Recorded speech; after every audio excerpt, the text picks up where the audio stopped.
Well, it seems that your journey has ended. Very sorry about that. It was always going to end this way, of course. If it weren't by me, it would have just been by some other, terrible thing. Just, you could not imagine how terrible it would be. Just, I get scared thinking about it. I'm glad it's not me. It reminds me of a time I was speaking to my good friend Orville. We were sitting on a park bench watching the pigeons. I was on the left, he was on the... Oh, wait, was I on the right or left? Anyways, it doesn't matter. We were sitting on there watching the pigeons. And I said to Orville, "Friend, those birds are frozen." And he kind of looked at me like I'd lost my mind.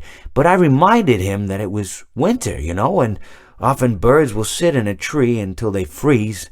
And then they sort of fall to the ground until the sun warms up and they can, move around again. So I said to Orville, "You might as well save those breadcrumbs until the birds thaw, because they can't very well enjoy them in the condition they're in."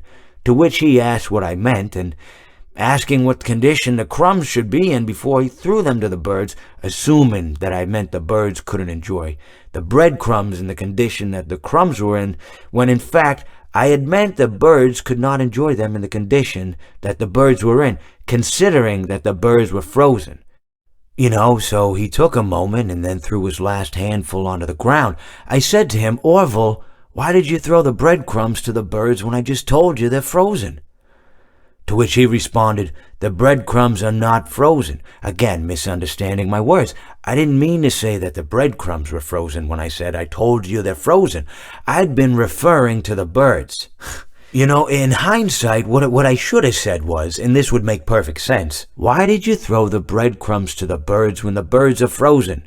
He misunderstood upon my correction, stating that he didn't know what else to do with the breadcrumbs, and that perhaps, when the birds thawed, they'd still be able to eat the crumbs. So I said to Orville, and this is what I said to him, I said, "Orville, the birds may be dead,